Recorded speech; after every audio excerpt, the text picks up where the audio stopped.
Hello, good morning. कैसे हैं आप लोग? होपफुली अच्छे होंगे। तो जैसा कि हमने प्रीवियस लेक्चर्स में बताया था कि हम डिटेल्ड सिलेबस डिस्कस करेंगे, तो आज हम लेकर आए हैं बिहार स्टेट सेकंड का सिलेबस डिस्कशन।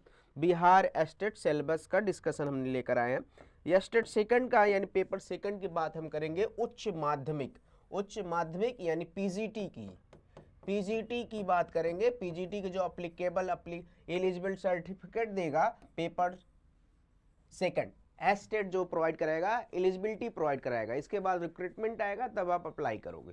अगर एलिजिबिलिटी ये रहेगा तो पीजीटी केमिस्ट्री के लिए आप अप्लाई कर सकते हो। अगर आप एलिजिबल रहोगे तो आसानी से क्वालिफाई कर जाओ, क्योंकि इतनी ज़्यादा सीट आ रही है पीजीटी बिहार में। सीटें भी नहीं भरी जा रही, जो पिछला वैकेंसी सीटें अधिक खाली गई। ठीक है, तो यहाँ पे देखिए ध्यान से, जो सिलेबस डिस्कशन किया गया, सब्जेक्ट हम डिस्कस कर रहे हैं केमिस्ट्री, क्योंकि हम केमिस्ट्री के टीचर हैं, तो केमिस्ट्री हम डिस्कस करेंगे। केमिस्ट्री डिस्कस करेंगे। देखो, केमिस्ट्री जैसा हमने बताया है 100 क्वेश्चन आएगा, 100 मार्क्स का आएगा। 50 क्वेश्चन आपके आएंगे स्किल्स के, जिसमें से 50 में 30 क्वेश्चन आपके आएंगे टीचिंग आर्ट से आएंगे। टीचिंग आर्ट, शिक्षण कला, टीचिंग आर्ट से आएगा। और 20 क्वेश्चन आएंगे अदर स्किल, अदर दक्षता, यहां से आएंगे। ठीक है, 100 क्वेश्चन केमिस्ट्री रहेंगे, 50 क्वेश्चन अदर करेंगे। Every question 1 marks, negative marking नहीं रहेगी, जैसा कि पिछला लेक्चर में यानी पिछला सेशन हमने डिस्कस कर लिया। आइए बात करते हैं केमिस्ट्री सब्जेक्ट का। पहला टॉपिक फिजिकल केमिस्ट्री, यहाँ पे इन्होंने दे रखा है। क्या उन्होंने देख रखा है? Gaseous state. गैसियस स्टेट में मात्र उन्होंने बोला 4 टॉपिक पढ़िए, मात्र 4 टॉपिक पढ़िए। कौन कौन सा? Van der Waals equation of states, relationship between critical constant and van der Waals constants, and root mean square, and average, and most probable velocity. देखा जाए तो ये तो एक ही टॉपिक होता है, मतलब मेनली तीन ही टॉपिक पढ़ना है, 1 2 3, ये दोनों एक ही टॉपिक होता है, वेलोसिटी, स्पीड। ठीक है, तो सॉलिड स्टेट मात्र 2 टॉपिक यहाँ पे लिखा गया है, लेकिन कुछ टॉपिक सॉलिड स्टेट के केमिकल बॉन्डिंग में रखे हैं। केमिकल बॉन्डिंग यानी इनऑर्गेनिक में रखे हैं, जैसे लैटिस डिफेक्ट। उन्होंने लैटिस डिफेक्ट, जो कि आपको सॉलिड स्टेट का पार्ट है, केमिकल बॉन्डिंग में रखा है इन्होंने। Lattice defect, radius ratio rules, इन्होंने केमिकल बॉन्डिंग में रखा है, लेकिन है सॉलिड स्टेट का पार्ट। यानी टोटल आपको 4 टॉपिक देखने पड़ेंगे। डेरिवेशन ऑफ ब्रैग्स इक्वेशन, यानी एक्सरे डिफ्रैक्शन का जो ब्रैग्स इक्वेशन आता है वो देखना पड़ेगा आपको। Determination of crystal structure of NaCl, KCl and CSCl।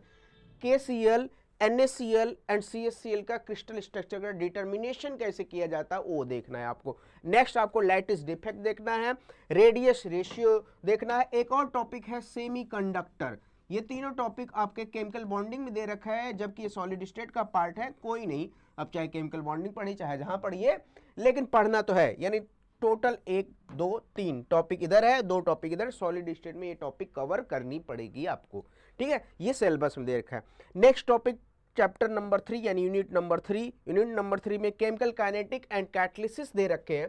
Chemical kinetic catalysis में देखा जाए 3-4 टॉपिक हैं। 3-4 टॉपिक है। क्या 3-4 टॉपिक है? चलो देख लिया जाए। केमिकल काइनेटिक एक अलग चैप्टर होता है, कैटालिसिस एक अलग चैप्टर ही होता है। कंसंट्रेशन डिपेंडेंस ऑफ रेट, यानी रेट का कंसंट्रेशन देखना है। दूसरा mathematical characteristic, first order, second order, third order and zero order का जो उसके रूल्स, जो उसके फॉर्मूला होते हैं, हाफ लाइफ होता है, फुल लाइफ होता है, और उसके यूनिट क्या होते हैं, ये सब आपको पढ़ना पड़ेगा। Zero order, first order, second order and pseudo order. Third order भी नहीं है, चलो गया, थर्ड ऑर्डर भी नहीं है। Half life and mean life and full life भी पढ़ना पड़ेगा, क्योंकि फुल लाइफ यहाँ मेंशन नहीं है, लेकिन आपको पढ़ना पड़ेगा। ठीक है, आता ही आता है।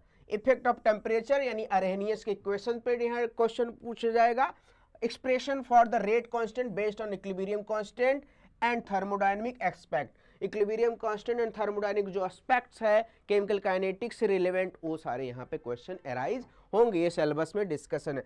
क्लासिफिकेशन ऑफ कैटालिसिस, कैटालिसिस में सिर्फ और सिर्फ क्या डिस्कस करना है, क्या पढ़ना है आपको?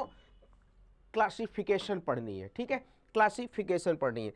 नेक्स्ट इंपॉर्टेंट टॉपिक आता है फिजिकल में colligative properties of dilute solution, यानी सॉल्यूशन में जो कॉलिगेटिव प्रॉपर्टी, सॉल्यूशन के दो पार्ट होते हैं, एक कॉलिगेटिव प्रॉपर्टी एक सॉल्यूशन, तो उसमें भी कॉलिगेटिव प्रॉपर्टी इन्होंने दे रखा है सिलेबस में। कौन सा? वो भी कौन सा? एलिवेशन ऑफ बॉइलिंग पॉइंट जो आप लोग पढ़ते हो, और डिप्रेशन इन फ्रीजिंग पॉइंट, मतलब कब बॉइल होता है कब फ्रीज होता है, ये सब सारे डिस्कस करने पड़ेंगे। और रॉल्स लॉ का रिलेटिव लोअरिंग वेपर प्रेशर, ये आपको देखने पड़ेंगे, और ऑस्मोटिक प्रेशर, और the thermodynamic derivation. Thermodynamic derivation किसका? रॉल्स लॉ का। रिलेटिव वेपरिंग प्रेशर पे अब तो रिलेटिव लोअर वेपरिंग प्रेशर आपको देखने पड़ेंगे, ठीक है। थर्मोडायनेमिक में भी दो टॉपिक आपको देखने पड़ेंगे mainly, first law and thermochemistry. First law and thermochemistry,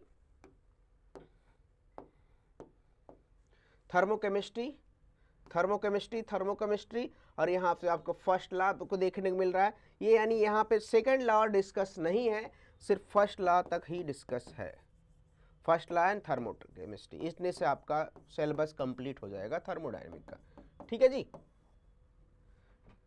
ठीक है। अब आते हैं केमिकल इक्विलिब्रियम। केमिकल इक्विलिब्रियम मात्र 2 टॉपिक दे रखे हैं, 2 टॉपिक दे रखे हैं। कौन कौन से? इक्विलिब्रियम कांस्टेंट और ली चटेलियर प्रिंसिपल। इक्विलिब्रियम कांस्टेंट के बारे में पढ़ना है, और ली चटेलियर प्रिंसिपल यानी ला सातेलिए का नियम, ला सातेलिए का नियम यानी ली चटेलियर प्रिंसिपल। और फेज इक्विलिब्रियम क्या पढ़ना है? Degree of freedom. एक और टॉपिक है वाटर कंपोनेंट सिस्टम, वाटर या वन कंपोनेंट सिस्टम, ये आपको देखना पड़ेगा, वन कंपोनेंट सिस्टम। 2 टॉपिक यहां पे आपको फेज इक्विलिब्रियम में देखना पड़ेगा, सिस्टम, ठीक है। तो यानी 2 टॉपिक यहां पे है फेज इक्विलिब्रियम में, 2 टॉपिक। डिग्री ऑफ फ्रीडम तो बेसिक है, इंट्रोडक्शन पार्ट है डिग्री ऑफ फ्रीडम, और वन कंपोनेंट सिस्टम पढ़ना है, वो भी वन कंपोनेंट किसका पढ़ना है? वाटर का पढ़ना है। और 3 कंपोनेंट सिस्टम आपके सिलेबस में नहीं है तो नहीं पढ़ना है। चलो देखा जाए डिग्री ऑफ फ्रीडम। नेक्स्ट वाला इसका फेज इक्विलिब्रियम का देख लेते हैं क्या है। यहां देखिए,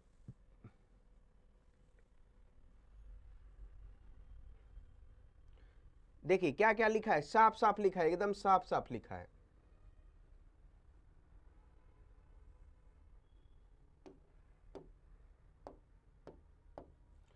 derivation of Gibbs phase rule, Gibbs phase rule ये भी देखना पड़ेगा। Phase equilibrium of one component system, one component system, और वो भी किसका? वाटर का। सल्फर का नहीं देखना है, 3 कंपोनेंट सिस्टम नहीं देखना है, ठीक है, क्लियर रखना इस बात का। इलेक्ट्रोकेमिस्ट्री में 2 मेजर टॉपिक होते हैं, एक कंडक्टेंस होता है, कंडक्टेंस, दूसरा इलेक्ट्रो यानी ईएमएफ, ठीक है। कंडक्टेंस से भी क्वेश्चन एराइज होंगे क्योंकि यहाँ पे टॉपिक दिया गया है, कंडक्टेंस भी दिया गया है, इलेक्ट्रोकेमिस्ट्री भी दिए गए हैं, इलेक्ट्रोकेमिस्ट्री भी दिए गए, यानी ये सब टॉपिक डिस्कस करने, 1 2 3 4 5 6 टॉपिक यहाँ पे डिस्कस करना होगा। Specific conductance and equivalent conductance, measurement of equivalent conductance and variation of equivalent, and specific conductance with dilution के साथ क्या फर्क पड़ेगा, क्या इफेक्ट उसका पड़ेगा। Arrhenius theory of electrolyte dissociation, ये जनरली आपको इक्विलिब्रियम में भी देखते हो, आप यहां भी देखोगे, ठीक है। ओस्टोवाल डाइल्यूशन लॉ, ओस्टोवाल डाइल्यूशन लॉ भी यहीं पे देखना है, ये जनरली हम देखते हैं, आयनिक में भी देखते हैं, यहां भी देखते हैं। नस्ट इक्वेशन में भी ये देखना पड़ेगा आपको, calculation of thermodynamic quantities and cell reaction, delta G delta H, इन सबको देखना पड़ेगा। फिजिकल इक्विलिब्रियम में यानी फिजिकल इक्विलिब्रियम नहीं, फिजिकल केमिस्ट्री में मेनली 7 टॉपिक है, टोटल 7 टॉपिक है यहाँ पे डिस्कस, ऑलरेडी मैंने कर दिया। कौन कौन से 7 टॉपिक है? Gaseous state, solid state, chemical kinetic, colligative property, thermodynamic, chemical equilibrium, phase equilibrium, electrochemistry, 7 नहीं 8 टॉपिक है टोटल। अब देखते हैं इनऑर्गेनिक कितने टॉपिक्स हैं, क्या सिलेबस है इनऑर्गेनिक का। इनऑर्गेनिक जो पहला सिलेबस होता है इनऑर्गेनिक जो बोला ही जाता है वो होता है आपका एटॉमिक स्ट्रक्चर। एटॉमिक स्ट्रक्चर से स्टार्ट होता है,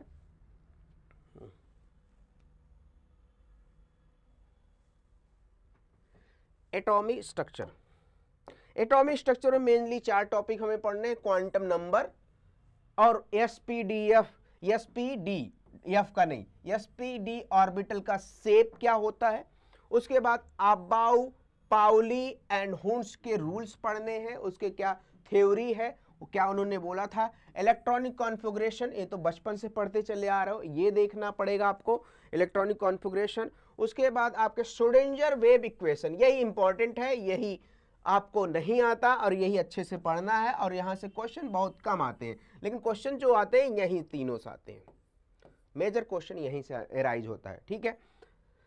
पीरियोडिसिटी में मेनली 3 टॉपिक आपको देखना है, atomic and ionic radii, atomic radii and ionic radii, ionisation energy, electron affinity and electronegativity, ये मेजर देखा जाए तो एक ही टॉपिक में आ जाते हैं। तो मेनली यही है एटॉमिक स्ट्रक्चर एंड पीरियोडिसिटी, ठीक है।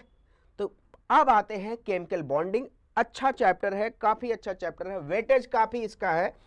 मैं इसके बाद जो नेक्स्ट सेशन हमारा रहेगा एस्टेट सेकंड का क्या वेटेज है, किस चैप्टर से कौन पढ़े, कितना आया है क्वेश्चन पिछले पेपर में, उसको डिस्कस करेंगे। तो वेटेज काफी है। तो केमिकल बॉन्डिंग जैसा कि मैंने बताया था, केमिकल बॉन्डिंग में जो सॉलिड स्टेट का पार्ट है वो केमिकल बॉन्डिंग में दे रखा है, कौन कौन सा, radius ratio and coordination number, ये सॉलिड स्टेट का पार्ट है। लैटिस डिफेक्ट, ये भी कोऑर्डिनेशन सॉलिड स्टेट का पार्ट है। सेमीकंडक्टर, ये सभी कहाँ पढ़ते हैं हम लोग, जनरली क्या वहीं पढ़ते हैं, सॉलिड स्टेट चैप्टर में, ठीक है। और ये फजांस रूल कहां पढ़ते हैं, एस ब्लॉक में पढ़ते हैं, यहां भी पढ़ लेंगे, कोई दिक्कत नहीं है, कहीं भी पढ़ो। Hydrogen bonding, van der Waals force of 5 forces होते हैं, वो सब देखने हैं, induced, ionic, ion interaction, ion dipole interaction, ये सारे यहाँ पे देखने पड़ेंगे। Hydrogen bonding and van der Waals forces, weak forces, valence bond, VSCPR, ये देखने पड़ेंगे आपको। वेरियस टाइप ऑफ हाइब्रिडाइजेशन, अगर आप VSCPR देख ले रहे हो तो ये भी देख लोगे, आराम से देख लोगे, ठीक है। ये सारा बहुत इजी है, यानी हाइब्रिडाइजेशन का पूरा यहाँ कॉन्सेप्ट, ये दोनों टॉपिक रहेगा। उसके बाद आपके 2 टॉपिक और हैं केमिकल बॉन्डिंग में, hydrogen bonding and van der Waals forces, और ये जो 3 टॉपिक है सॉलिड स्टेट का है, फजांस रूल आपके हैं, एस ब्लॉक का है, और ये जो टॉपिक है ये भी केमिकल बॉन्डिंग का है, वो क्या है, MOT है, MOT, molecular orbital theory. Molecular orbital theory से इसको आपको पढ़ना पड़ेगा, मॉलिक्यूलर ऑर्बिटल थ्योरी से पढ़ना पड़ेगा। अब बात करते हैं यस और पी ब्लॉक में।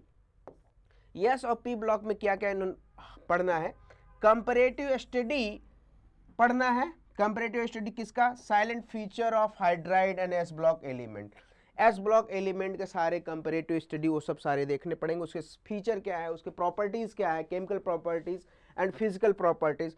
उसके बाद hydrides, sodium hydride, potassium hydride, magnesium hydride, ये सब, उसके oxide, magnesium oxide, sodium oxide, oxy acid and halide, ये सारे कंपाउंड एस ब्लॉक के देखने पड़ेंगे, ठीक है। एस ब्लॉक के नहीं, सॉरी, पी ब्लॉक के, of group 13 to 16, P block के, दिस इज पी ब्लॉक,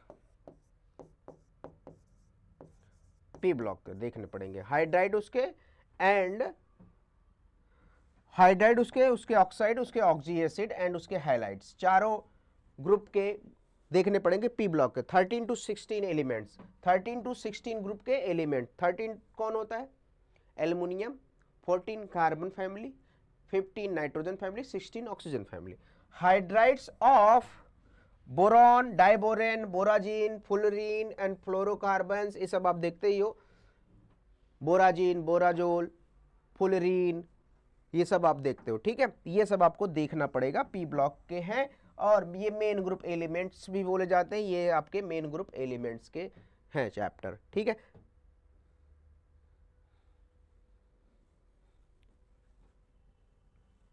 कुछ और हैं पी ब्लॉक में, जीनान के कंपाउंड, यानी जीरो इनर्ट गैस के कंपाउंड, जीरो ग्रुप के जिसको बोला जाता है, जीरो ग्रुप के आपको देखने पड़ेंगे जीनान कम, structure and bonding of xenon compounds, ये हो गए आपके पी ब्लॉक। पी ब्लॉक में ये इतना आपको देखना पड़े, पी ब्लॉक बहुत बड़ा है लेकिन उन्होंने बहुत ही छोटा कर रखा है, ठीक है। दूसरा, chemistry of element of transition series, यानी डी ब्लॉक देखने पड़ेंगे। डी ब्लॉक भले ही यहाँ पे चैप्टर का नाम दे रखा है, लेकिन ये है चैप्टर किसका? कोऑर्डिनेशन केमिस्ट्री का। कोऑर्डिनेशन केमिस्ट्री का है। अगर कोऑर्डिनेशन केमिस्ट्री अगर पढ़ते हो तो ये आपको इंट्रोडक्शन पार्ट में हमने पढ़ाया हुआ है, ठीक है। Coordination number and geometry first transition is series. First transition series के उसका कोऑर्डिनेशन नंबर कितना जनरली बनाता है? जनरली 6 बनाता है। उसके क्या ज्योमेट्री जनरली फॉलो करते हैं, ये सब देखने। मैग्नेटिक बिहेवियर यानी वीबीटी देखनी पड़ेगी आपको। Spectral properties of second and third transition series, spectral properties देखनी पड़ेगी, यानी ऑर्गल डायग्राम, ये सब देखना पड़ेगा आपको, ठीक है। Coordination number, coordination compound, sorry coordination compound chapter यहाँ पे दे रखा है, उसका आइसोमर प्रॉपर्टीज देखनी पड़ेगी। उसके बाद वीबीटी वैलेंस बॉन्ड थ्योरी देखनी पड़ेगी, VBT of transition metal complexes. Chelate मतलब लिगेंड रिंग बनाता है, कितना कैसा रिंग स्टेबल होता है, नहीं स्टेबल होता है, कितने पे स्टेबल होता है, कितने नहीं स्टेबल होता है, ये सब सारी चीजें देखनी पड़ेंगी। Crystal field splitting in octahedral यानी सीएफटी देखनी पड़ेगी, सीएफटी देखनी पड़ेगी। टेट्राहेड्रल स्क्वायर प्लेनर कॉम्प्लेक्सेस पे कौन कौन से? Octahedral, tetrahedral and square planar complexes के सीएफटी, उसकी सीएफएससी देखनी पड़ेगी। Type of magnetic behaviour of transition metal, यानी ये वीबीटी का ही पार्ट है, वीबीटी का ही पार्ट है। Electronic spectrum of TiS2O6 complex ion, यानी इलेक्ट्रॉनिक स्पेक्ट्रम सिर्फ आपको TiS2O6 का ही देखना है, TiS2O6 का ही देखना है। इलेक्ट्रॉनिक स्पेक्ट्रम आप किसका बोला जाता है? ऑर्गल डायग्राम से डिस्कस करते हैं इसको, ऑर्गल डायग्राम से डिस्कस करते हैं, यानी ऑर्गल डायग्राम पढ़ना पड़ेगा आपको, ठीक है। ये सारे आपके कोऑर्डिनेशन केमिस्ट्री में डिस्कस करना है। यहां पे देखो वर्नर थ्योरी इन्होंने डिस्कस नहीं किया हुआ है, ना कि इन्होंने एमओटी थ्योरी यानी मॉलिक्यूलर ऑर्बिटल थ्योरी डिस्कस किया, लेकिन वर्नर से क्वेश्चन इन्होंने अराइज किया हुआ है। पिछला प्रीवियस ईयर का क्वेश्चन हमने देखा, वहां से वर्नर से इन्होंने क्वेश्चन अराइज किया हुआ है, तो वर्नर भी पढ़ना पड़ेगा। सिलेबस में नहीं दिए लेकिन पढ़ना पड़ेगा, ठीक है, पढ़ना पड़ेगा। वर्नर इन्होंने देखो साफ साफ कहीं लिखा नहीं लिखा, लेकिन क्वेश्चन अराइज किया हुआ है। एमओटी नहीं दिया हुआ है, फिर भी पढ़ना पड़ेगा, क्योंकि क्या भरोसा, वर्नर दे दिए थे, एमओटी भी दे दे, ठीक है, इसलिए पढ़ना पड़ेगा। थ्योरी तो पढ़नी ही पड़ेगी। ये हो गया कोऑर्डिनेशन केमिस्ट्री। अब आते हैं acid base.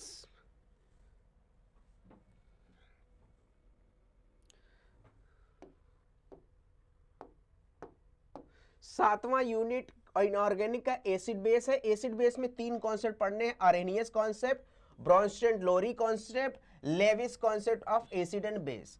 Bronsted Lowry, Lewis and Arrhenius 3 concept acid base में पढ़ने पड़ेंगे, बस, इससे ज्यादा। इन्वायरमेंटल केमिस्ट्री एंड बायोइनऑर्गेनिक पढ़नी पड़ेंगी। इन्वायरमेंटल केमिस्ट्री में आपको ओजोन डिप्लीशन जनरली दिया गया है, ग्रीन हाउस इफेक्ट दिया गया है, एसिड रेन दिया गया है, एंड स्मोक के बारे में पढ़ना पड़ेगा।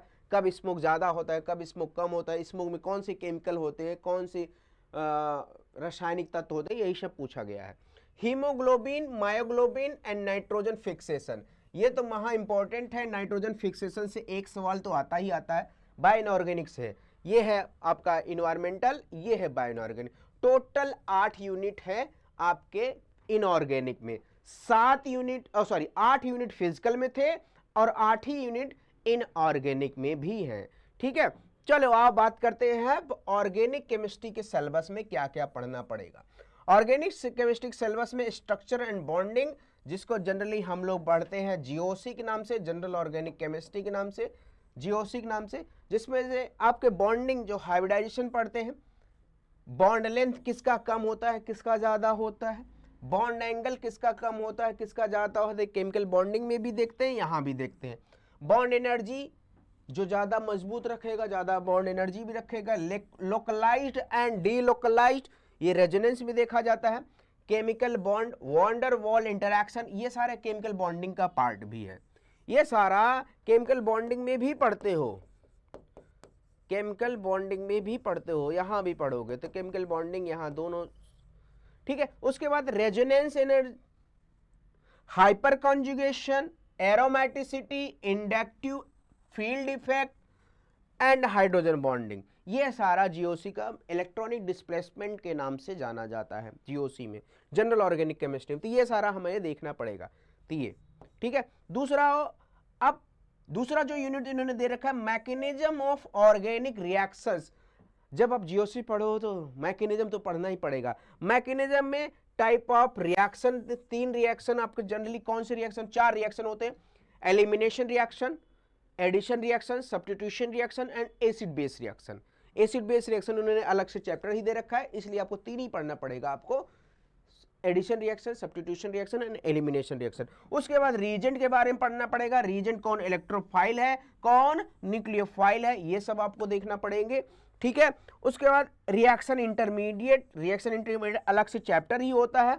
कौन कौन से चैप्टर, 6 रिएक्शन इंटरमीडिएट मेजर होते हैं। पहला यहाँ पे इन्होंने दे रखा है कार्बोकेटायन, दूसरा आपके कार्बोनायन, तीसरा आपके फ्री रेडिकल, चौथा आपके कार्बीन, पांचवा आपके एराइन या बेंजाइन बोला जाता है, छठवां नाइट्रीन। नाइट्रीन जनरली 6 ही इंटरमीडिएट होते हैं और 6 आपके साफ साफ दिख भी रहे हैं। तो ऑर्गेनिक में जनरली यही 6 ही होते हैं, ये इंटरमीडिएट आपके, यानी ये रिएक्शन मैकेनिज्म का टॉपिक कवर हो जाएगा, यानी यूनिट 2 कवर हो जाएगा।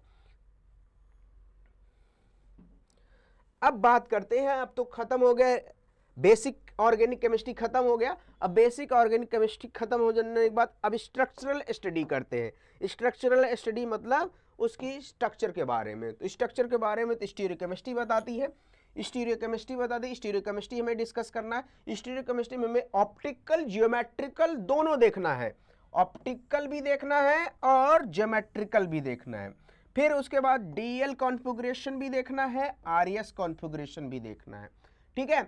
और उसके इनेंशियोमर, कायरल, ए कायरल कौन होते हैं, molecule with 2 stereogenic centre, diastereomer, meso compound, यानी आपस में क्या संबंध बनाते हैं, 2 कंपाउंड दे, उसमें से मीजो पूछेगा, इनेंशियोमर पूछेगा, डायस्टेरियोमर पूछेगा, इसी टाइप के क्वेश्चन यहां बनेंगे अकॉर्डिंग टू सिलेबस, ठीक है। चौथा एल्केन एंड साइक्लिक मॉलिक्यूल्स, मतलब हाइड्रोकार्बन। हाइड्रोकार्बन जो आप लोग पढ़ते हो, जो चैप्टर हाइड्रोकार्बन चैप्टर यहां पे डिस्कस करेंगे। हाइड्रोकार्बन में आपके सारे बहुत सारे 8-10 नेम रिएक्शन आते हैं, जैसे Wurtz reaction, Kolbe reaction and Wurtz Fittig reaction, Ullmann reaction, ये सारे आपको यहाँ पे देखने पड़ेंगे। उसके आईपीएसी नेम क्या होते हैं, आइसोमरिज्म उसके देखने पड़ेंगे, एल्केन के, उड्ज रिएक्शन जैसा कि मैंने बोला, कोल्बे जैसा बोला यहाँ पे Kolbe reaction, free radical halogenation reaction, ये सारा यहाँ आपको देखने पड़ेंगे। फिर उसके बाद हाइड्रोकार्बन का सेकंड पार्ट आता है, ये एल्केन हो गया, दूसरा आपको देखना पड़ेगा alkene.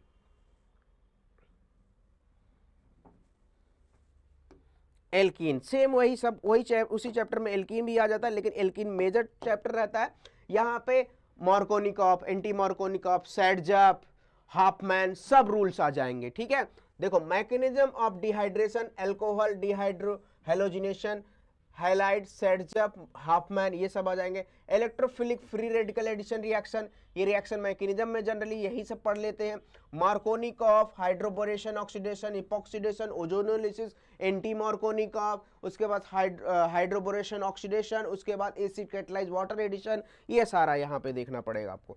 Substitution of allylic and vinylic position of alkenes, ये भी देखना पड़ेगा, जिसको एनबीएस रीजेंट यहाँ पे यूज करते हैं, ठीक है, एनबीएस। पॉलीमराइजेशन, डील-सेल्डर रिएक्शंस भी देखना पड़ेगा, reaction of alkynes, hydroboration oxidation, metal ammonia, ये सब यहाँ पे देखना पड़ेगा। यानी हाइड्रोकार्बन पूरा चैप्टर ही है, कंप्लीट हाइड्रोकार्बन देखना पड़ेगा। एरीन एंड एरोमेटिसिटी, यानी एरोमेटिक हाइड्रोकार्बन, यानी हाइड्रोकार्बन में 3 डिवाइड कर रखा है हाइड्रोकार्बन। फर्स्ट में उन्होंने एल्केन दे रखा है, सेकंड में एल्कीन साइक्लोएल्कीन दे रखा है, एंड थर्ड में एरीन एंड एरोमेटिसिटी, यानी एरोमेटिक हाइड्रोकार्बन दे रखा है। हाइड्रोकार्बन ही खत्म होता है। नेक्स्ट अब बात करते हैं हैलोएल्केन हैलोएरीन पे। जो आप लोग चैप्टर पढ़ते हो हैलोएल्केन हैलोएरीन, तो वही सेम चैप्टर इन्होंने नाम दे रखा है, क्या नाम दे रखा है, alkyne and aryl halide, haloalkane and haloarene. तो अगर हैलोएल्केन हैलोएरीन आया तो वहां पे सब्स्टिट्यूशन रिएक्शन तो आना ही आना है, SN1 एंड SN2 आना ही आना है। तो SN2 एंड SN1 रिएक्शन उसके देखने पड़ेंगे, उसके addition and elimination addition mechanism सारा यहाँ पे देखना पड़ेगा। और सिंथेसिस कुछ कंपाउंड के, वो कंपाउंड क्या है, DDT एंड BHC। फिर उसके बाद यूनिट 8 में oxygen containing molecules, oxygen containing molecule मतलब अल्कोहल, कार्बोनिल यानी एल्डिहाइड एंड कीटोन, ये दोनों चैप्टर इसी के अंतर्गत आ जाएंगे। यानी अल्कोहल का सिंथेसिस करना, अल्कोहल की केमिकल प्रॉपर्टी, ये हो गया। फिर उसके बाद कार्बोनिल की सिंथेसिस करना, कार्बोनिल की केमिकल प्रॉपर्टी। इसमें बहुत सारे नेम रिएक्शंस आ जाएंगे, बहुत सारे नेम रिएक्शन, जैसे name reaction Fries rearrangement, Claisen rearrangement, Gattermann synthesis, Reimer Tiemann reaction. Reimer Tiemann generally हम एरोमेटिक केमिस्ट्री में भी देखते हैं, यहाँ भी देखेंगे। Nomenclature of ether and their formation, synthesis of aldehyde and ketones, mechanism of nucleophilic addition carbonyl group, ये सारा हमें देखना पड़ेगा।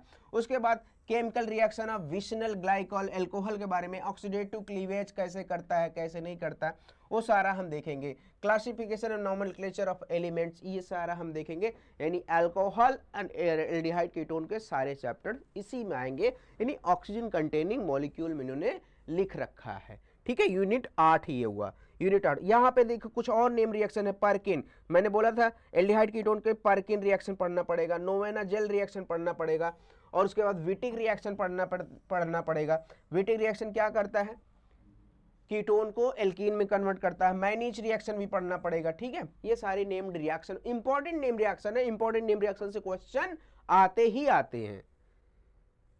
यूनिट 8 यहां पे होता है। अब यूनिट 9 क्या है, organic compound and nitrogen. Organic compound and nitrogen यानी नाइट्रोजन कंटेनिंग ऑर्गेनिक कंपाउंड हमें पढ़ने पड़ेंगे। उसमें आपके जनरली ज्यादा नहीं है, 3 टॉपिक हैं। क्या 3 टॉपिक है, structure and nomenclature of amines, ये देखने पड़ेंगे। उसके separation and mixture of primary secondary and tertiary amine, primary secondary tertiary amine को कैसे सेपरेट करते हो ये देखना पड़ेगा। Reductive elimination aldehyde and ketone compounds, यहाँ पे सेल स्पेलिंग सही नहीं दिया रखा है। Reductive elimination of aldehyde and ketonic compounds, Gabriel synthesis, Gabriel synthesis को बोला जाता है, गैब्रियल थैलामाइड की रिएक्शंस बोली जाती है। Hofmann bromamide reaction named reaction है। Reaction of amines with nitrous acid, aryl diazonium salt, ये सारे हमें देखने पड़ेंगे। न्यूक्लियोफिलिक एरोमेटिक सब्स्टिट्यूशन ये करता है एराइल डाइजोनियम सॉल्ट। ठीक है, ऑर्गेनोमेटालिक कंपाउंड में एक ही रीजेंट इन्होंने सिलेबस में दे रखा है, और रीजेंट का नाम है क्या, RMGX, ग्रिग्नार्ड रीजेंट। क्या इन्होंने ग्रिग्नार्ड रीजेंट दिया, उसका कैसे बनता है ग्रिग्नार्ड रीजेंट, क्या उसका स्ट्रक्चर होता है, क्या उसकी केमिकल प्रॉपर्टी होती है, यही इन्होंने एक ही रीजेंट दे रखा है। हेट्रोसाइक्लिक में pyrrole, furan, thiophene and pyrimidine के सिंथेसिस और उसकी केमिकल प्रॉपर्टी, सिंथेसिस और उसके केमिकल प्रॉपर्टीज हमें देखने पड़ेंगे, और उसकी बेसिसिटी किसकी कम होती किसकी ज्यादा होती ये देखना है। ठीक है, उसके बाद आते हैं एडवांस हेट्रोसाइक्लिक कंपाउंड में preparation and reaction of indole, quinolone and isoquinolone, ये एडवांस हेट्रोसाइक्लिक बोला जाता है 3 कंपाउंड को। इंडोल, क्विनोलोन, क्विनोलीन होता है, लोन नहीं होता, क्विनोलोन, क्विनोलीन, उसके क्या synthesis, Fischer indole synthesis, Skraup synthesis, सारा नेम रिएक्शन है। ये सारा नेम रिएक्शन हमें देखना पड़ेगा। ठीक है, ये एडवांस होता है, बेसिक होता है हेट्रोसाइक्लिक। हेट्रोसाइक्लिक भी खत्म होता है, यानी यूनिट 11 भी समाप्त। अब 12 यूनिट में उन्होंने दे रखा है बायोमॉलिक्यूल्स, जिसको बोला जाता है यहां पे इसको बोला जाता है कार्बोहाइड्रेट, मोनोसाइक्राइड, ओसाजोन, इरिथ्रोथ्रियो, ये सब carbohydrate. Acid base behaviour of amino acid, यानी अमाइनो एसिड, 2 चैप्टर बायोमॉलिक्यूल्स में है, carbohydrate and amino acid. Fat, oil and detergent, यानी केमिस्ट्री इन एवरीडे लाइफ में इसको हमें देखना पड़ेगा, केमिस्ट्री इन एवरीडे लाइफ। ठीक है, ये चैप्टर होता है यूनिट 3 में। यूनिट 14 लास्ट चैप्टर है, लास्ट सिलेबस का चैप्टर है, सिंथेटिक एंड पॉलीमर्स। इसमें 2 चैप्टर इन्वॉल्व किए हैं, पॉलीमर्स और डाई। ये हो गया आपका पॉलीमर हो गया, और ये हो गया आपका डाई। पॉलीमर आपके नेचुरल पढ़ने पड़ेंगे और सिंथेटिक रबड़ पढ़ने पड़ेंगे। पॉलिस्टर, पॉलीएमाइड, फिनॉल की formaldehyde, resin, urea formaldehyde, resin generally जो है आपके सिंथेटिक पॉलीमर के बारे में पढ़ना पड़ेगा। जिगलर नाटा कैटलिस्ट मोस्ट इंपॉर्टेंट कैटलिस्ट है, वो तो पढ़ना ही पड़ना है। अगर जिगलर नाटा नहीं पढ़े तो एक क्वेश्चन तो ऐसा ही है, क्योंकि जिगलर नाटा से एक तो फिक्स क्वेश्चन रहता है। डाई पढ़नी पड़ेगी, डाई मात्र 2 ही 3 है। मिथाइल ऑरेंज पढ़ना पड़ेगा और फिनोल्फथलीन और एलिजरीन इंडिगो, ठीक है, ये 4 डाई पढ़नी पड़ेगी, ठीक है। तो ये सारा सिलेबस हुआ एस्टेट सेकंड का। एस्टेट सेकंड जो भी देने जा रहा है वो ये आपका सिलेबस पूरा कवर करना पड़ेगा। इसके बाद आपके आते हैं ये 100 मार्क्स के रहेंगे, 100 क्वेश्चन रहेंगे केमिस्ट्री के। उसके बाद टीचिंग आर्ट के, यहाँ पे हम इसके बारे में ज़्यादा नॉलेज हमारे पास तो है नहीं, इसलिए हम ज़्यादा बताते नहीं इसको। तो टीचिंग आर्ट के 50 क्वेश्चन आएंगे, जिसमें से art of teaching art and other skill के 50 क्वेश्चन, जिसमें से आर्ट ऑफ टीचिंग के 30 क्वेश्चन आएंगे, अदर स्किल्स के 20 क्वेश्चन आएंगे। आर्ट ऑफ टीचिंग की यही सिलेबस है, देख लो सिलेबस, ये स्क्रीनशॉट ले लीजिएगा, ठीक है। आर्ट ऑफ टीचिंग के, ठीक है, आर्ट ऑफ टीचिंग के और अदर स्किल्स के ये सिलेबस, ये पूरा सिलेबस हमने डिस्कस कर लिया। तो मिलते हैं नेक्स्ट सेशन। नेक्स्ट सेशन ये रहेगा एस्टेट सेकंड में प्रीवियस ईयर में पूछे गए पेपर में किस चैप्टर से कितने क्वेश्चन आए हैं, क्या इंपॉर्टेंट है, किस चैप्टर में कहाँ ज़्यादा क्वेश्चन आए, कहाँ कम आए हैं, ये सब हम देखेंगे, ठीक है। जिनमें से आपको देखा है आपने 8 यूनिट फिजिकल में है, 8 यूनिट इनऑर्गेनिक में है और 14 यूनिट ऑर्गेनिक में। ऑर्गेनिक में लगभग डबल यूनिट है, इसलिए ऑर्गेनिक में ज़्यादा मेहनत करना पड़ेगा और ज़्यादा क्वेश्चन ऑर्गेनिक से ही आएगा, ठीक है। तो मिलते हैं नेक्स्ट सेशन में। नेक्स्ट सेशन हम देखेंगे weightage of previous year question, previous year question में क्या वेटेज रखता है, ठीक है। मिलते हैं, तब तक के लिए थैंक यू सो मच।